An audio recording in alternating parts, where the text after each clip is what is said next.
First question दोस्तों, प्रकाश की किरणें गमन करती है, प्रकाश की किरणें गमन करती है। ऑप्शन है दोस्तों सीधी रेखा में, टेढ़ी रेखा में, किसी भी दिशा में या इनमें से कोई नहीं। तो इसका सही आंसर हो जाएगा दोस्तों ऑप्शन नंबर ए, यानी कि प्रकाश की किरणें जो है हमेशा सीधी रेखा में ही गमन करती है। अगला क्वेश्चन है दोस्तों, सर्च लाइट का परावर्तक सतह होता है, सर्च लाइट का परावर्तक सतह होता है। तो इसका सही आंसर हो जाएगा दोस्तों ऑप्शन नंबर बी, यानी कि अवतल। क्या होता है दोस्तों, सर्च लाइट का परावर्तक सतह अवतल होता है, ताकि कोई भी चीज अगर ढूंढा जाए तो वो बड़ा करके दिखे। नेक्स्ट क्वेश्चन की ओर बढ़ते हैं दोस्तों। अगला क्वेश्चन है, निर्वात में प्रकाश की चाल क्या होती है, निर्वात में प्रकाश की चाल क्या होती है। तो इसका सही आंसर हो जाएगा दोस्तों ऑप्शन नंबर ए, यानी कि 3 × 10⁸ 8 मीटर पर सेकेंड, यानी कि 3 × 10⁸ मीटर पर सेकेंड, यानी कि 3 × 10⁸ मीटर पर सेकेंड क्या होती है दोस्तों, प्रकाश की चाल होती है। किसमें, निर्वात में। ठीक है दोस्तों, तो आप ध्यान से टिक लगाएंगे, क्योंकि आपको ऑप्शन में सेंटीमीटर पर सेकेंड भी दिया हुआ रहेगा और किलोमीटर पर सेकेंड भी। ठीक है दोस्तों, तो आप मीटर पर सेकेंड को ही टिक लगाएंगे। अगला क्वेश्चन है दोस्तों, मानव मानव नेत्र में किस प्रकार का लेंस पाया जाता है। मानव नेत्र में जो है नेचुरली जो दिया हुआ रहता है प्राकृतिक रूप से, तो कौन सा लेंस रहता है दोस्तों, ऑप्शन नंबर ए हो जाता है, यानी कि उत्तल लेंस होता है। कौन सा लेंस होता है दोस्तों, उत्तल लेंस। चलिए दोस्तों नेक्स्ट क्वेश्चन की ओर बढ़ते हैं। अगला क्वेश्चन कह रहा है दोस्तों, मानव नेत्र जिस भाग पर प्रतिबिंब बनता है वह है, यानी कि मानव नेत्र के जिस भाग पर प्रतिबिंब बनता है उसको क्या कहा जाता है। तो इसका सही आंसर हो जाएगा दोस्तों ऑप्शन नंबर डी, यानी कि दृष्टिपटल। क्या कहा जाता है दोस्तों, दृष्टिपटल, जिसको हम लोग रेटिना कहते हैं इंग्लिश में। क्या कहते हैं दोस्तों, रेटिना, यानी कि दृष्टिपटल में ही क्या बनता है, प्रतिबिंब बनता है। अगला क्वेश्चन दोस्तों, सामान्य नेत्र का दूरबिंदु है, सामान्य नेत्र का दूरबिंदु है। तो दूरबिंदु जो होता है सामान्य नेत्र का, वो ध्यान रखना है दोस्तों अनंत होता है। क्या होता है दोस्तों, अनंत, यानी कि 25 सेंटीमीटर वो निकट बिंदु होता है। कौन सा बिंदु होता है, निकट बिंदु। ठीक है दोस्तों, तो दूरबिंदु क्या हो जाएगा, अनंत हो जाएगा। तो दोस्तों ये क्वेश्चन आपके एग्जाम के लिए काफी इंपॉर्टेंट है, तो इसको आप जरूर ध्यान रखेंगे। अगला क्वेश्चन कह रहा है दोस्तों, ऊर्जा का एसआई मात्रक होता है, ऊर्जा का एसआई मात्रक होता है। तो हम लोग जानते हैं ऊर्जा का एसआई मात्रक क्या होता है, जूल होता है। क्या होता है दोस्तों, जूल होता है ऊर्जा का एसआई मात्रक। अगला क्वेश्चन है दोस्तों, निम्न में किसका अर्थ जल है, निम्न में किसका अर्थ जल है। तो इसका सही आंसर हो जाएगा दोस्तों ऑप्शन नंबर डी, यानी कि हाइड्रो। किसका अर्थ जल है दोस्तों, हाइड्रो का अर्थ जल है, यानी कि इसका सही आंसर हो जाएगा ऑप्शन नंबर डी, यानी कि हाइड्रो। अगला क्वेश्चन कह रहा है दोस्तों, विद्युत धारा का एसआई मात्रक है, विद्युत धारा का एसआई मात्रक है। तो इसका सही आंसर हो जाएगा दोस्तों ऑप्शन नंबर डी, यानी कि एम्पियर। विद्युत धारा का एसआई मात्रक क्या होता है दोस्तों, एम्पियर होता है। तो इसको आप जरूर ध्यान रखेंगे दोस्तों, क्योंकि ये क्वेश्चन आपके एग्जाम के लिए काफी इंपॉर्टेंट है। अगला क्वेश्चन है दोस्तों, अगला क्वेश्चन दोस्तों, एक वोल्ट कहलाता है, एक वोल्ट कहलाता है। तो इसका सही आंसर हो जाएगा दोस्तों ऑप्शन नंबर बी, यानी कि 1 जूल पर कूलम, 1 जूल पर कूलम, यानी कि 1 वोल्ट जो है क्या कहलाता है, 1 जूल पर कूलम। नेक्स्ट क्वेश्चन है दोस्तों, घरों में विद्युत से दुर्घटना किसके कारण होती है। घरों में जो है विद्युत से दुर्घटना जो होती है वो किसके कारण होती है। तो फ्यूज तार के कारण, शॉर्ट सर्किट के कारण, या उच्च प्रवाह के कारण, या इनमें से कोई नहीं।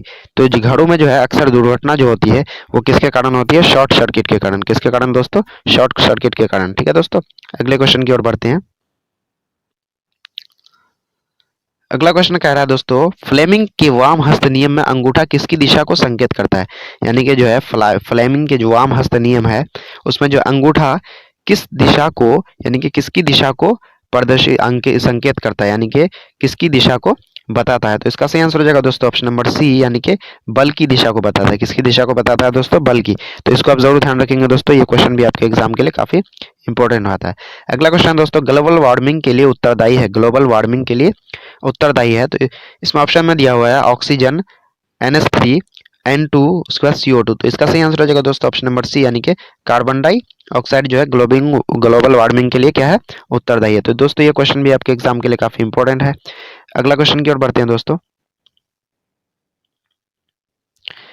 अगला क्वेश्चन है दोस्तों, शाक सब्जियों का विघटित होकर कंपोस्ट बनना किस प्रकार की अभिक्रिया है। शाक सब्जियों का विघटित होकर कंपोस्ट बनना किस प्रकार की अभिक्रिया है दोस्तों। तो ये सही आंसर हो जाएगा दोस्तों ऑप्शन नंबर बी, यानी कि उष्मा क्षेपी अभिक्रिया, यानी कि शाक सब्जी जो है विघटित होकर जो कंपोस्ट बन जाती है तो इससे क्या होता है, उष्मा क्षेपी होता है। क्योंकि इसमें इस अभिक्रिया में क्या निकलती है, उष्मा निकलती है, इसलिए क्या हो जाएगा, ये उष्मा क्षेपी हो जाएगा। तो दोस्तों ये क्वेश्चन भी आपके एग्जाम के लिए काफी इंपॉर्टेंट है, तो इसको आप जरूर ध्यान रखेंगे।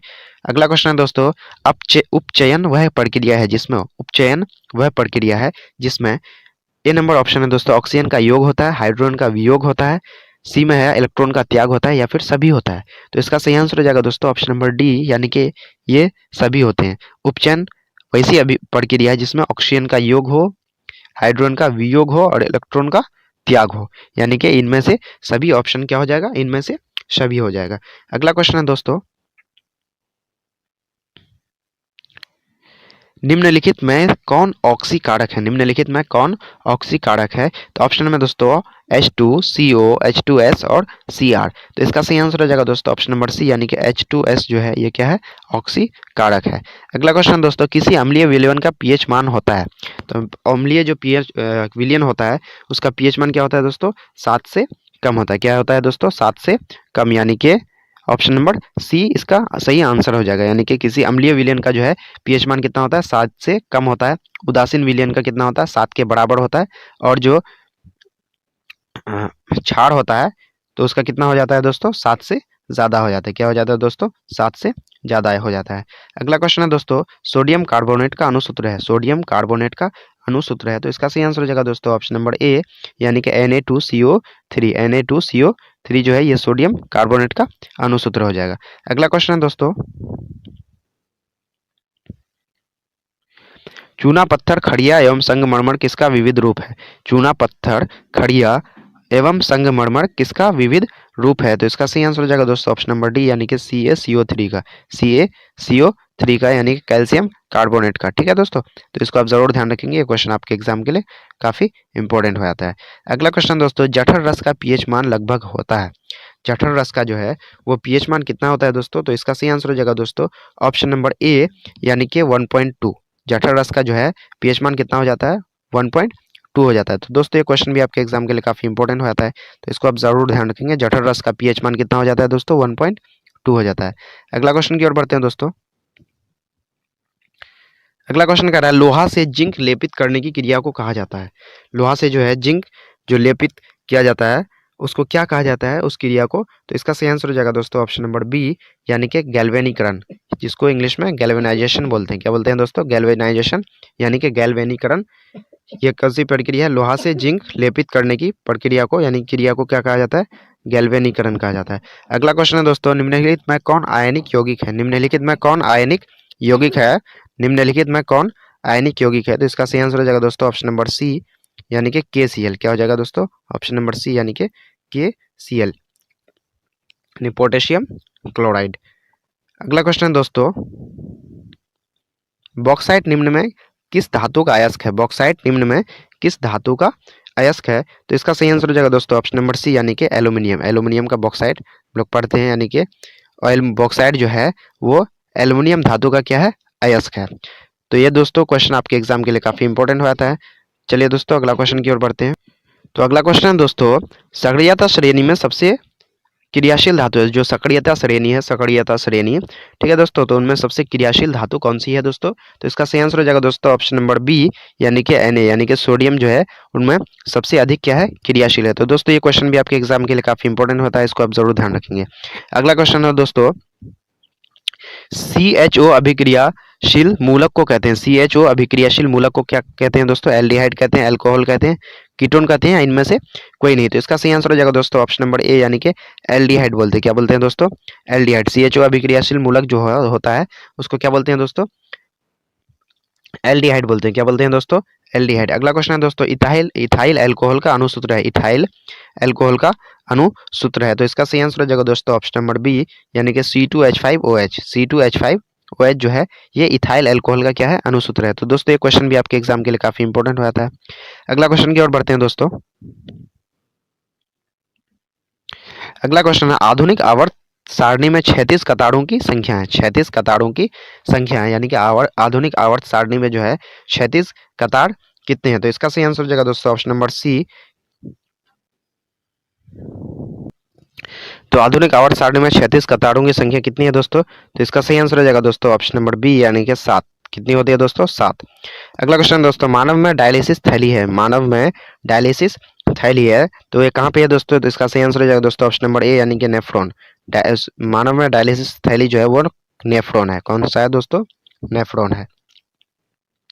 अगला क्वेश्चन है दोस्तों, निम्नलिखित में कौन उभयलिंगी जंतु है? उभयलिंगी जंतु कौन है दोस्तों? तो इसका सही आंसर हो जाएगा दोस्तों ऑप्शन नंबर ए यानी कि केचुआ जो है ये उभयलिंगी जंतु है। कैसे कैसा जंतु है दोस्तों? उभयलिंगी। ठीक है दोस्तों, तो इसको आप जरूर ध्यान रखेंगे। तो 28 नंबर क्वेश्चन आपके एग्जाम के लिए काफी इंपॉर्टेंट होता है, तो इसको आप जरूर ध्यान रखिएगा। अगला क्वेश्चन है दोस्तों, कूटपाद किसमें पाया जाता है? कूटपाद किसमें पाया जाता है? कूटपाद जो होता है वो किसमें पाया जाता है? ऑप्शन है पैरामीशियम, यूग्लिना, अमीबा, इनमें से कोई नहीं। तो हम लोग जानते हैं कूटपाद जो है वो किसमें पाया जाता है? ऑप्शन नंबर सी यानी कि अमीबा में पाया जाता है। किसमें पाया जाता है दोस्तों? अमीबा में पाया जाता है। अगला क्वेश्चन है दोस्तों, ऑक्सिन है, ऑक्सिन है तो ऑप्शन में है दोस्तों एक हार्मोन है, वसा है, एंजाइम है या कार्बोहाइड्रेट है? तो इसका सही आंसर हो जाएगा दोस्तों ऑप्शन नंबर ए यानी कि एक हार्मोन है। ऑक्सिन क्या है? एक हार्मोन है। तो दोस्तों ये क्वेश्चन आपके लिए काफी आपके एग्जाम के लिए काफी इंपॉर्टेंट है, तो इसको आप जरूर ध्यान रखेंगे। अगला क्वेश्चन है दोस्तों, मनुष्य में शरीर की सबसे बड़ी ग्रंथि है, मनुष्य में शरीर की सबसे बड़ी ग्रंथि है तो ऑप्शन में है लीवर, अग्नाशय, अंडाशय और एड्रिनल। तो इसका सही आंसर हो जाएगा दोस्तों ऑप्शन नंबर ए यानी कि मनुष्य में शरीर की सबसे बड़ी जो ग्रंथि है वो कौन सी है? लीवर है दोस्तों। अगला क्वेश्चन दोस्तों, निम्नलिखित जीवों में किसमें अलैंगिक जनन मुकुलन द्वारा होता है? निम्नलिखित जीवों में किसमें अलैंगिक जनन जो है वो मुकुलन द्वारा होता है? तो इसका सही आंसर हो जाएगा दोस्तों ऑप्शन नंबर सी यानी कि यीस्ट में होता है। किसमें होता है दोस्तों? यीस्ट में जो है वो अलैंगिक जनन मुकुलन द्वारा होता है दोस्तों। तो इसको आप जरूर ध्यान रखेंगे ना दोस्तों।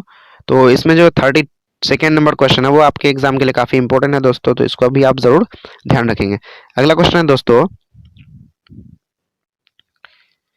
अगला क्वेश्चन कह रहा है कीटों के पंख और चमगादड़ के पंख किस तरह के अंग हैं? कीटों के पंख और चमगादड़ के पंख जो हैं वो किस तरह के अंग हैं? तो इसका सही आंसर हो जाएगा दोस्तों ऑप्शन नंबर सी यानी कि समवृत्त अंग है। कैसी अंग है दोस्तों? समवृत्त अंग है।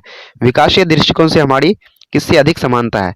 विकासीय दृष्टिकोण से हमारी किससे अधिक समानता है? तो ऑप्शन में दोस्तों चीन के विद्यार्थी से, चिंपैंजी से, मकड़ी से या जीवाणु से? तो इसका सही आंसर हो जाएगा दोस्तों ऑप्शन नंबर बी यानी कि चिंपैंजी से जो है वो विकासीय दृष्टिकोण से हमारी सबसे अधिक समानता किससे है? चिंपैंजी से है। तो दोस्तों ये क्वेश्चन आपके एग्जाम के लिए काफी इंपॉर्टेंट हो जाता है।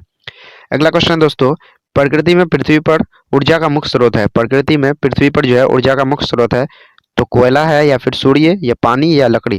तो सूर्य ही होगा दोस्तों। पृथ्वी पर ऊर्जा का मुख्य स्रोत कौन सा हो जाएगा? सूर्य होगा यानी कि ऑप्शन नंबर बी हो जाएगा दोस्तों। अगला क्वेश्चन है दोस्तों 37 नंबर, हरे पौधे कहलाते हैं, हरे पौधे क्या कहलाते हैं दोस्तों?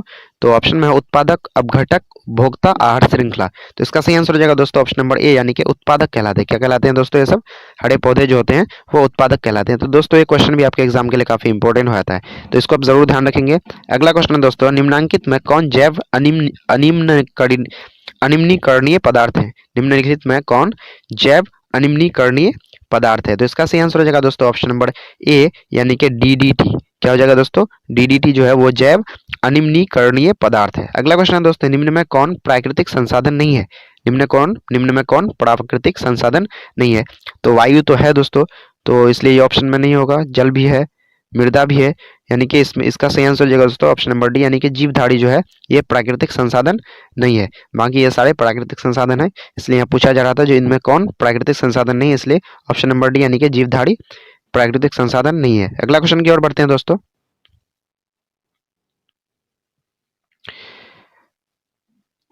अगला क्वेश्चन कह रहा है दोस्तों, यूरो 2 का संबंध है, यूरो 2 का संबंध है किससे है दोस्तों? यूरो 2 का संबंध तो ऑप्शन में है वायु प्रदूषण से, जल प्रदूषण से, मृदा प्रदूषण से या इनमें से कोई नहीं। तो इसका सही आंसर हो जाएगा दोस्तों ऑप्शन नंबर ए यानी कि यूरो 2 का जो है संबंध है वो वायु प्रदूषण से है, वायु प्रदूषण से है। तो इसको आप जरूर ध्यान रखेंगे दोस्तों, ये क्वेश्चन आपके एग्जाम के लिए काफी इंपॉर्टेंट हो जाता है। तो दोस्तों यहाँ हम लोगों ने 40 VVI ऑब्जेक्टिव्स साइंस का कवर कर चुके हैं, जो कि